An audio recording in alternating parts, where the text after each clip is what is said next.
Naramdaman mo na ba ang bigat ng hangin sa loob ng isang bahay? Isang kalungkutan na hindi mo maipaliwanag? O baka naman nakita mo na ang isang pamilya na kahit puno ng pagmamahal ay nahuhulog sa paulit-ulit na hindi pagkakasundo at dalamhati? Naniniwala kami na ang kagandahan ay nasa mga detalye na nakikita natin. Ang larawan sa dingding, ang kulay ng sofa, ang perpektong ilaw.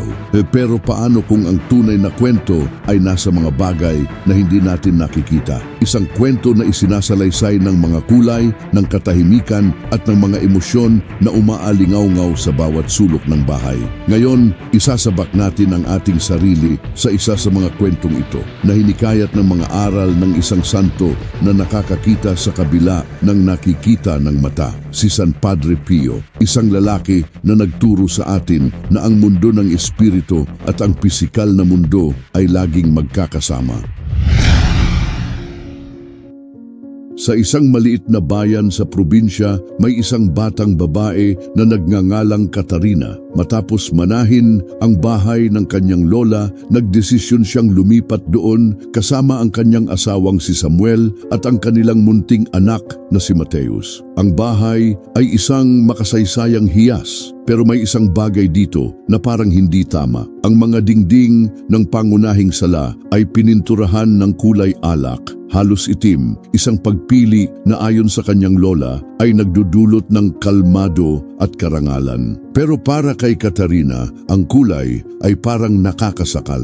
Sa mga unang buwan, ang hinintay na kapayapaan ay naging patuloy na pagkabahala. Si Mateus, na dating masayahing bata, ay nagsimulang magkaroon ng madalas na bangungot. Ang mga pag-uusap ni Catarina at Samuel, na dating magaan at puno ng plano, ay napalitan ng mabibigat na katahimikan o mas masahol pa, mga pagtatalo tungkol sa mga simpleng bagay. Parang ang hangin sa bahay na iyon ay nagpapalala ng tensyon. Isang gabi, habang pinapakalmahan si Mateus na umiiyak ng walang tigil, naalala ni Catarina ang isang kwento ng kanyang lola tungkol kay Padre Pio. Sabi niya, ang masama ay madalas na nagtatago sa likod ng magandang anyo. Ang kanyang lola, na deboto kay Padre Pio, ay palaging nagbabala, "Anak, tuso ang demonyo. Ginagawa niyang maganda ang masama para kusang pumasok tayo sa kadiliman." Dahil dito, napaisip si Catarina, posible kaya na ang isang simpleng kulay,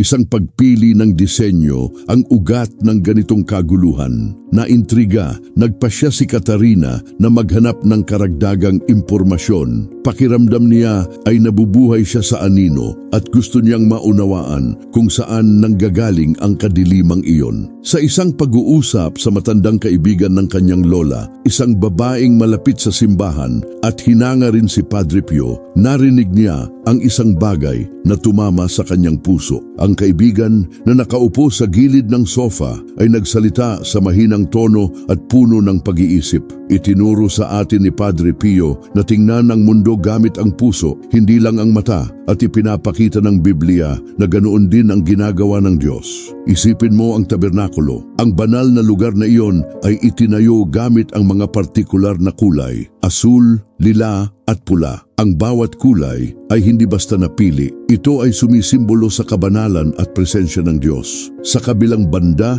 ano ang ginagawa ng tao para lumayo sa Diyos? Gumagamit siya ng mga kulay para sumimbolo ng pagre-rebelde, karahasan at idolatria. Patuloy na ipinaliwanag ng matandang kaibigan na noong unang panahon, ang lila at malalim na pula ay mga kulay na ginagamit sa mga ritual ng mga pagano, sa mga kulto na gumagamit ng mga puwersang laban sa kalooban ng Diyos. Sa Babylonia, ang ilang mistikal na seremonya ay gumagamit ng lila para tawagin ang kapangyarihan at kontrol, habang ang pulang eskalarte ay kulay ng sakripisyo at karahasan. Binanggit niya ang aklat ng Isayas na iniuugnay ang eskalarte sa kasalanang kailangang patawarin. Naramdaman ni Catarina ang isang lamig.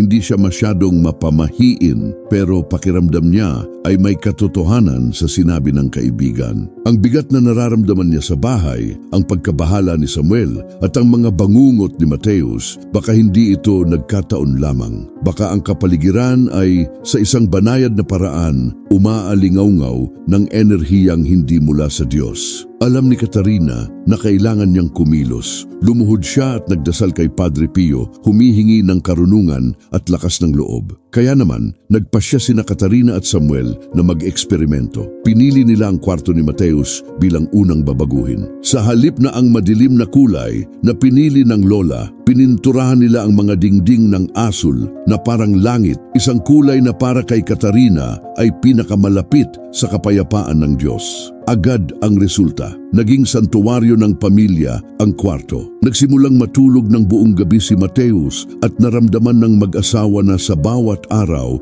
na ginugugol sa kwarto, nawawala ang mga tensyon. Ang munting himalang ito ang naging inspirasyon nila. Pininturahan nila ang sala ng banayad na kulay beige, isang kulay na nagpapaalala sa kanila ng lupa, ng katatagan at ng nilikha ng Diyos. Ang kusina naman, kung saan inihahanda ang pagkain, ay pininturahan ng berdeng malinaw, ang kulay ng buhay, ng pagbabago at ng pag-asa tulad ng mga pastulan na inilarawan sa Salmo 23. Ang buong bahay ay parang huminga. Bumalik ang saya at ang mga pag-uusap ay naging magaan at puno ng tawanan. Isang makapangyarihang aral ito para sa kanila. Itinuro ni Padre Pio na ang panalangin ng susi na nagbubukas ng pinto ng langit. Natutunan ni Catarina at Samuel na ang pintong ito ay maaari ring buksan sa kanilang tahanan. Ang kulay ay walang magic na kapangyarihan sa sarili nito. Pero ang pagpili nito ay isang kilos ng intensyon, isang paanyaya sa liwanag ng Diyos na manirahan sa bawat sulok. Kung hinintay mo ang kapayapaang parang laging tumatakas, kung ang iyong tahanan ay naging lugar ng mga alitan at pagkabahala, baka oras na para tingnan ang iyong kapaligiran gamit ang mga bagong mata, ang mga mata ng pananampalataya. Ang ating tahanan ay ang ating santuwaryo, ang lugar kung saan nagpapahinga ang kaluluwa. At ang bawat detalye, bawat kulay ay maaaring maging paalala ng pag-ibig ng Diyos o hadlang sa kanyang presensya. Pinapaalala sa atin ni Padre Pio na maging intensyonal sa lahat ng ginagawa natin, kabilang na ang paraan ng pag-aalaga natin sa ating tahanan. Hindi ito tungkol sa pagsunod sa mga pamahiin, kundi sa pagkilala na ang pisikal at espiritual ay magkaugnay sa paraang higit sa ating pag-unawa. Ito ay tungkol sa pagdadala ng liwanag ng Diyos sa loob ng ating mga dingding. Kung naantig ang iyong puso sa kwentong ito at kung naniniwala ka rin na ang kapaligiran ay maaring makaapekto sa ating espiritu, mag-iwan ng amen sa mga komento. Ibahagi sa amin,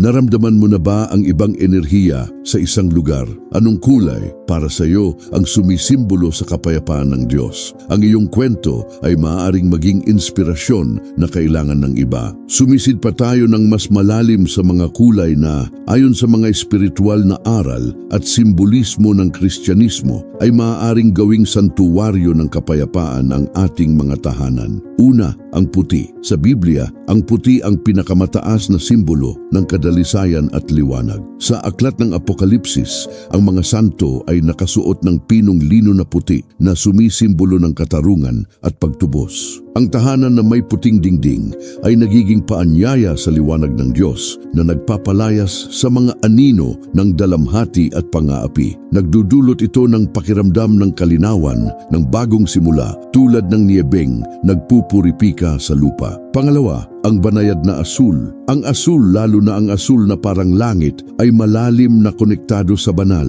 Sa aklat ng mga bilang, inutusan ng Diyos ang mga Israelita na gumamit ng asul na palawit sa kanilang damit bilang paalala ng kanyang mga utos. Ang asul ay nagdudulot sa atin ng koneksyon sa langit, sa kalawakan at sa katapatan ng Diyos. May kapangyarihan itong pakikalmahan ang puso, magdala ng katahimikan at ipaalala na ang ating pag-asa ay nagmumula sa itaas. Pangatlo, ang berdeng malinaw.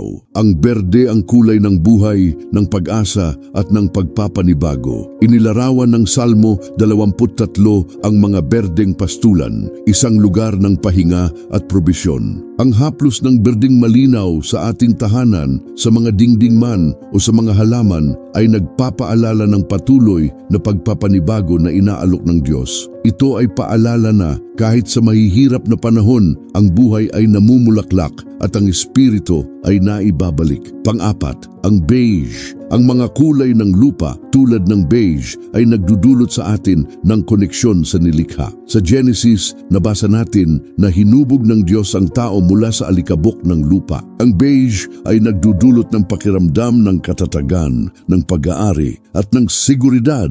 Ito ay kulay na nagpapakakalma sa atin, na nagpapaalala na tayo ay bahagi ng banal na nilikha at may matibay na pundasyon sa ating pananampalataya. At panghuli, ang ginto. Kung ginamit ng may pag-iingat, ang ginto ay hindi tungkol sa pagyayabang, kundi sa kaluwalhatian ng Diyos. Sa tabernakulo, ang arka ng tipan ay natakpan ng purong ginto sa loob at labas. Sinasimbolo nito ang pagkahari ng Diyos at ang kanyang kasaganaan. Ang isang detalye ng ginto sa isang larawan o dekorasyon ay maaaring maging banayad na paalala na ang presensya ng Diyos ang pinakamahalagang kayamanan sa ating tahanan. Ang itinuturo sa atin ng mga kulay at kwentong ito ay ang pananampalataya ay hindi limitado sa mga ritual ng relihiyon. Ito ay nagpapakita sa bawat detalye ng ating buhay, kabilang ang mga simpleng pagpili. Itinuro ni Padre Pio na ang kaaway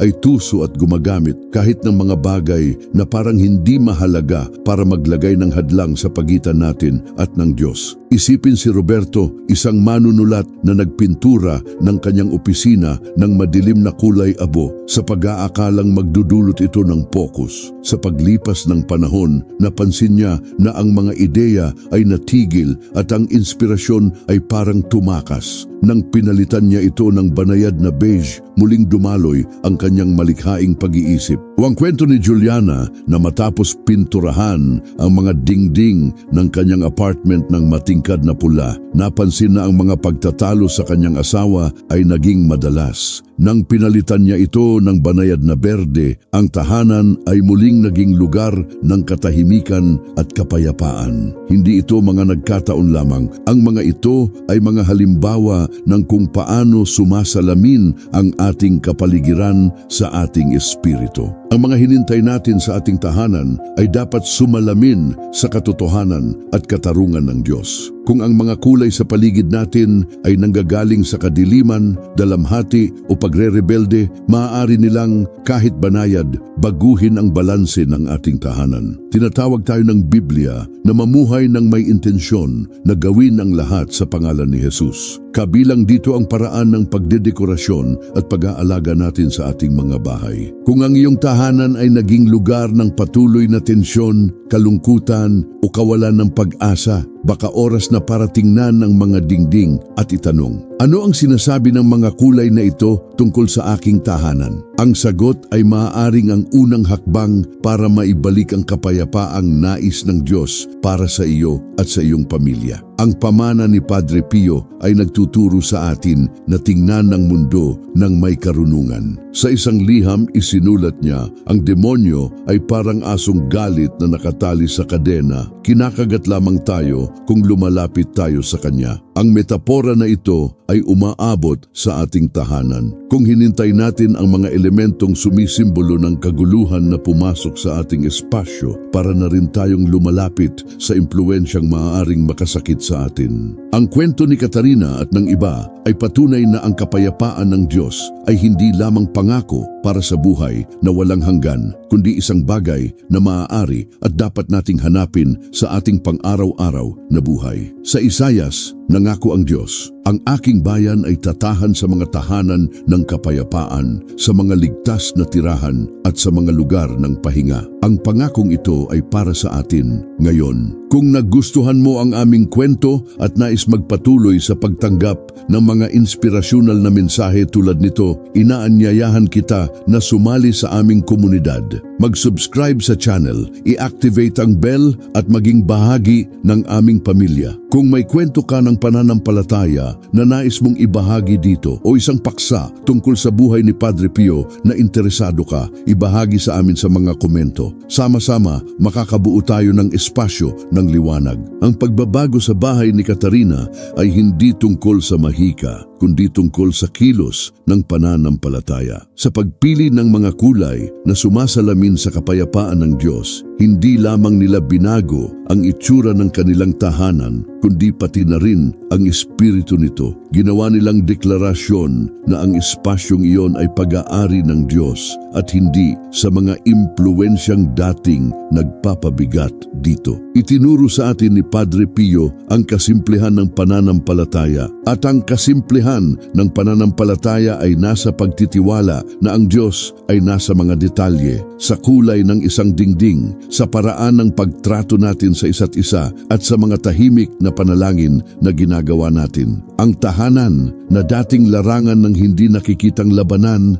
ay naging ligtas na daungan, isang santuwaryo, at iyan ang pinakamalaking aral na maaari nating makuha mula sa kanyang karunungan. Ang ating tahanan ay sumasalamin sa ating puso, at kapag ang ating puso ay naaayon sa kalooban ng Diyos, ang kanyang kapayapaan na higit sa lahat ng pag-unawa ay bubuhos sa ating espasyo at buhay. Ang pagbabago ng bahay ni Catarina mula sa isang lugar ng kadiliman at pang-aapi tungo sa isang santuwaryo ng kapayapaan ay nagsisilbing makapangyarihang paalala. Ipinapakita nito na ang espiritualidad ay hindi limitado sa mga pader ng simbahan, kundi tumatagos sa bawat aspeto ng ating pang-araw-araw na buhay. Si Padre Pio mismo, sa kanyang karunungan, ay lubos na naunawaan ang katotohanan ito. Siya ay nabuhay sa patuloy na labanang espiritual, pero natagpuan ang kanyang lakas sa malalim na koneksyon sa Diyos. Alam niya na ang bawat detalye, bawat pagpili, bawat intensyon ay isang kasangkapan sa laban sa pagitan ng mabuti at masama. Ang pagpili ng kulay para sa isang dingding ay maaaring parang hindi mahalaga, isang desisyon na nakabatay lamang sa panlasa. Ngunit ang ipinapakita ng kwento ni Catarina at ang itinuturo ng buhay ni Padre Pio ay walang hindi mahalaga pagdating sa ating espiritual na buhay. Ang mga kulay sa kanilang esensya ay mga refleksyon lamang ng liwanag, pero ang paraan ng paggamit natin sa kanila, ang kapaligirang nililikha natin sa kanila ay maaaring sumalamin sa ating kaluluwa. Kung ang ating espiritu ay naghihintay ng liwanag, kadalisayan, kapayapaan at pag-asa, bakit natin pupunuin ang ating tahanan ng mga kulay na sa kasaysayan o simbolismo ay kumakatawan sa kabaligtaran? Ang kasaysayan ng tao mula sa pagtatayo ng tabernakulo hanggang sa mga ritual ng mga pagano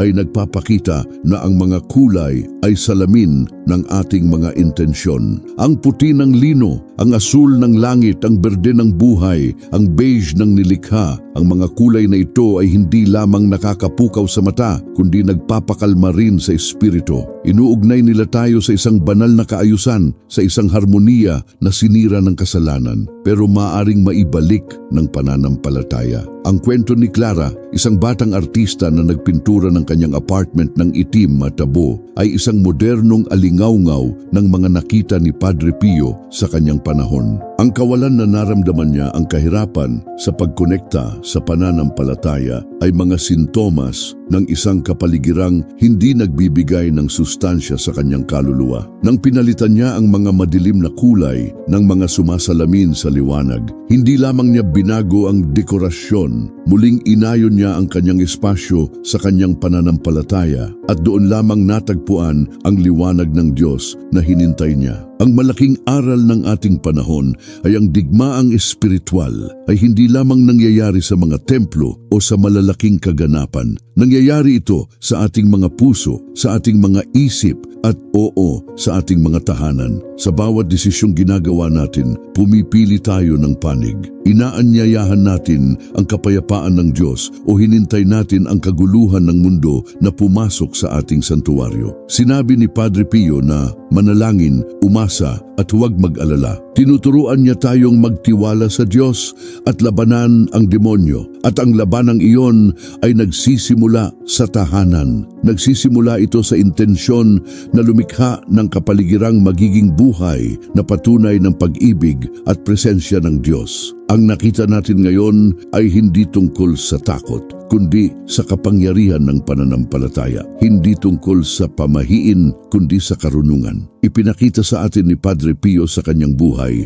na ang pananampalataya ay isang kilos ng patuloy na pansin. Ang bawat pagpili natin ay may epekto sa loob man o sa labas ng ating mundo. Ang tahanan ng espasyong tinitirhan natin ay isang pagpapalawig ng ating sarili. Sinasalamin nito ang ating mga takot at pag-asa, ang ating mga laban at tagumpay. Kapag nagpasyang magpintura ng puti ang isang dingding, hinintay natin ang kadalisayan. Kapag pumili tayo ng asul, hinintay natin ang katahimikan. Kapag nagpasyang magberde, nagtatanim tayo ng binhi ng pag-asa. At kapag nagdagdag tayo ng haplos ng ginto, kinikilala natin na ang lahat ng kaluwalhatian ay pag-aari ng Diyos. Ang bawat haplos ng pintura ay isang tahimik na panalangin, isang paanyaya para manirahan ang kapayapaan ni Kristo sa lugar na iyon. Ang tahanan ni Catarina na dating lugar ng kalungkutan at alitan ay naging lugar ng pagpapala. Hindi nila kailangan ng mga komplikadong ritual, kundi simpleng pananampalataya at intensyonal na kilos. At iyan ang malaking aral na iniaalok ni Padre Pio. Ang pananampalataya ay simple. Ito ay isang kilos ng pagsuko. At kapag sumuko tayo, kumikilos ang Diyos para sa atin, kahit sa mga pinakasimpleng detalye ng ating buhay. Ang kapayapaang hinintay natin ay hindi malayong konsepto. Ito ay isang realidad na maaari nating itayo sa ating pang-araw-araw, sa ating sariling tahanan.